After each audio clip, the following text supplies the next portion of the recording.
देखा है कि जब मरण हो जाता है तब उनके लिए सुख मिलता है, वो मोक्ष प्राप्त करते हैं, वो स्वर्ग प्राप्त करते हैं, वो विषय नहीं है।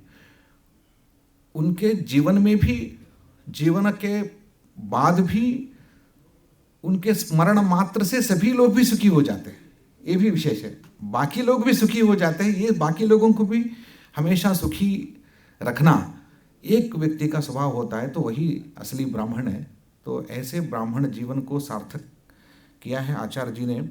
एक कहानी याद आती है, बहुत सुंदर कहानी है, महाभारत में है, बहुत लोगों ने सुना होगा, सुना भी नहीं होगा, सुनाता हूँ। इंद्रद्युम्न एक बहुत बड़े राजर्षि थे। वो युधिष्ठिर और मार्कंडेय संवाद में ये उपकथा आती है। इंद्रद्युम्न राजर्षि जब एक बार शरीर लय होने के बाद वो स्वर्गलोक चले गए, स्वर्ग में उनको काफ़ी दिन तक रखा। उसके बाद एक दिन चित्रगुप्त ने बताया अभी इनका आपका अकाउंट ख़त्म हो गया है, तो आप जा सकते हैं। तो इंद्रद्युम्न महाराज को आश्चर्य हो गया, तो इतने मतलब हम 4 दिन ही हो गए हैं, तो इतने जल्दी हमको निकाल रहे हैं। तो उन्होंने प्रश्न पूछा कि कैसे आप अकाउंट मेंटेन करते हो, बताओ, तो इसको अकाउंट कैसे करते हो? उन्होंने कहा हमारे एक अकाउंट करने का एक क्रम है, जब तक आपकी स्मृति भूमि में होगी तब तक आपका अकाउंट यहाँ रहेगा। जिस दिन सब विस्मृत हो जाते हैं तो आपका नाम से, तब आपका अकाउंट खत्म हो जाएगा, आप जा सकते हैं। तो उन्होंने कहा मुझे कंफर्मेशन देना है, कोई प्रमाण दे दो। तो उन्होंने कहा ठीक है, आप भूमि में जा सकते हैं, हमारे एक आपके साथ 1-2 सहचरों को भेजेंगे स्वर्गलोक से, आपके साथ आएंगे, आप किसी से पूछ लीजिएगा, जब आपका कोई किसी स्मरण है तो आप वापस आ जाएगा, मेरा कोई विचार नहीं है। तो क्योंकि वो राजर्षि थे, बहुत बड़े सम्मान था, तो उनको एक स्पेशल कैटेगरी में उनको भेजा गया।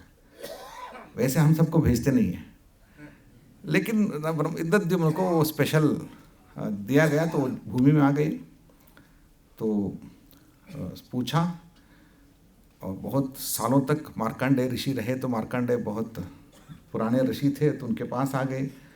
तो उनको पूछा तो आप हमारी याद है? तो उन्होंने कहा मुझे तो, हम तो एक सन्यासी लोग हैं, एक जगह से ऋषि मुनि अनेक जगह में जाते हैं, तो बहुत सारे इंद्रद्युम्न होते हैं, तो किसको हम याद रखें, तो हमें कोई याद नहीं है। लेकिन आपको यदि विशिष्ट रूप से आपके पिताजी कौन थे, आपके पितामह कौन थे, ये बताइए। तो उन्होंने बताया, अपने गोत्र वगैरह बताने के बाद कहा तो मुझे याद नहीं है, काम करिए, मुझसे थोड़ा सा ज़्यादा ये हिमालय पर्वत में एक वृक्ष में एक उल्लू है, पक्षी है, उस पक्षी के पास पूछिए। वो पक्षी के पास चले गए, तो पक्षी ने कहा मुझे भी याद नहीं आ रहा है, लेकिन क्योंकि मेरी स्मृति शक्ति बहुत कमज़ोर है, आप एक काम करिए, इस सरोवर यहाँ एक है, इस सरोवर में एक वहाँ कच्छप है, उनसे आप पूछ सकते हैं। उनके पास चले गए, तो उनको पूछा गया। वो जब कच्छप बाहर आ गया, तो वो अपने आँख से आंसू बहाया, कहा कि इस सरोवर का निर्माता वही है, हम उनसे, उनकी याद में, स्मृति में हम सब परिवार बहुत प्रसन्न है यहाँ पर।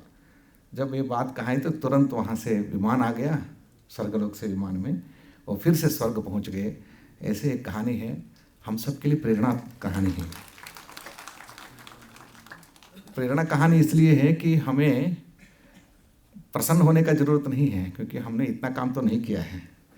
लेकिन ब्रह्मलीन नटवरलाल जोशी जी जैसे ब्रह्मज्ञ पंडित, विद्या परंपरा को भी और अपने संतान परंपरा को भी संस्कार और विद्या देने वाले, और समाज में धर्म के लिए क्रियाशील होने वाले, तो समाज में भी ऐसा धर्म संतान को निर्माण करने वाले 3 होते हैं संतान। एक विद्या संतान होती है, जो विद्या के कारण से शिष्य प्रशिष्य बनते हैं, वो भी विद्या संतान है। और द्वितीय होते हैं पुत्र संतान, जो औरस होते हैं, शरीर के बंधन के कारण से जो औरस पुत्र होते हैं, पौत्र होते हैं, उसमें संस्कार आधान करना। एक विद्यादान है, दूसरे संस्कार आधान है, दूसरे धर्माधान है। समाज में दूसरी पीढ़ी के लिए एक संतान वहाँ भी चलता है। समाज में एक पीढ़ी से दूसरी पीढ़ी के लिए एक धर्म का संस्कार आधान करना, ये भी बहुत बड़ी बात है। तो बहुत सारे पंडित हैं, विद्या क्षेत्र में अच्छे हैं, पढ़ाते हैं, लेकिन कभी उन्होंने समाज में क्रियाशील नहीं रहे। तो यह क्रियावान सपंडितः, तो असली पंडित वो होता है तो जो क्रियावान है। तो आचार के द्वारा, अपने सदाचार के द्वारा एक समाज में धर्म स्थापना के लिए, दूसरी पीढ़ी के लिए धर्म का संस्कार देने वाला काम, और अपने पुत्रों में, इसलिए पुत्रैषणा नहीं करनी है ऐसा नहीं बताया, पुत्र काम याष्टि यष्टव्या भव पुत्राः, तो बहुत बड़ा उपदेश है। यष्टव्या भव पुत्राः यद्येकोपि गयाम व्रजेत, बहुत पुत्र चाहिए, क्योंकि एक भी यदि गया चला गया तो धन्य हो गए। तो गया यानी एक संकेत मात्र है। एक भी यदि अपने परंपरा का रक्षण किया, रक्षा की, तब तो धन्य हो गया। तो इस दृष्टि से नटवरलाल जी की जो सभी परंपराएं मैं देख रहा हूँ, यहाँ एक व्यक्ति का अपने औरत, कभी कभी अच्छे विद्वानों को हमने देखा, उनके पुत्र कोई नहीं रहता है, सारे अमेरिका में रहते हैं, ऐसा मतलब हमने खुद हमारे देखा है। तो कहीं विद्या परंपरा रहती है लेकिन औरस परंपरा नहीं रहती है, औरस परंपरा रहती है, कोई विद्या परंपरा नहीं, दोनों रहते हैं लेकिन धर्म परंपरा नहीं रहती है। समाज में उनका कोई लेने देना नहीं होता है, लेकिन तीनों संतानों को पालन करते हुए उनको एक संस्कार देना, उसके द्वारा पीढ़ी पीढ़ी को यहाँ रक्षा करना, उनकी स्मृति हमेशा रहेगी। उनकी स्मृति रहेगी तो वो कहाँ रहेंगे, आपको ज़्यादा सोचना नहीं है। तो इंद्रद्युम्न की कहानी हमारे लिए प्रेरणा है। तो इस कहानी के स्मरण करते हुए मैं अपना वाणी को विराम देता हूँ। यहाँ ये सम्मान, राष्ट्रीय वररुचि सम्मान, मुझे पता नहीं है मुझे क्यों, मुझ में गुण यदि कुछ आप देख रहे हैं तो आप मेरे गुरु का स्मरण करिए, क्योंकि मैं नहीं हूँ। एक प्रतिबिंब, एक आदर्श में प्रतिबिंब दिखता है, तो प्रतिबिंब दिखता है तो प्रतिबिंब में आपको पूजन करते हैं, क्योंकि बिंब तो बहुत दूर रहता है। कभी कभी ना चंद्रमा का प्रतिबिंब आदर्श में दिखता है, लेकिन वो वहाँ पूजन करते हैं, इसका मतलब बिंब कोई और है।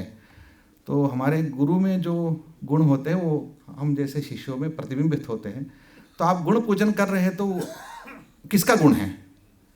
वैसे तो साक्षात मेरा गुण नहीं है, वो सारे गुण हमारे बिंब के हैं। तो बिंब में वो सारे आपका सम्मान को मैं यहाँ शिरस में धारण करते हुए मेरे गुरु चरण में अर्पित करता हूँ। धन्यवाद। और इस संदर्भ में आपने बहुत उसके परिवार के द्वारा मुझे यहाँ कुछ राशि भी दी गई है, तो इसको मैं क्या करूँ? इसको मैं, इस राशि को मेरे विश्वविद्यालय के निदेशक के हाथ में दे देता हूँ। आप इस राशि को रखिए और पूज्य नटवरलाल जी जोशी जी के नाम पर कुछ कार्य करते रहिए, तो हमारे विश्वविद्यालय के परिसर में कुछ कार्य हो जाए। तो मैं ही इस राशि को मेरे अपनी तरफ से मैं माननीय निदेशक महोदय को देता हूँ।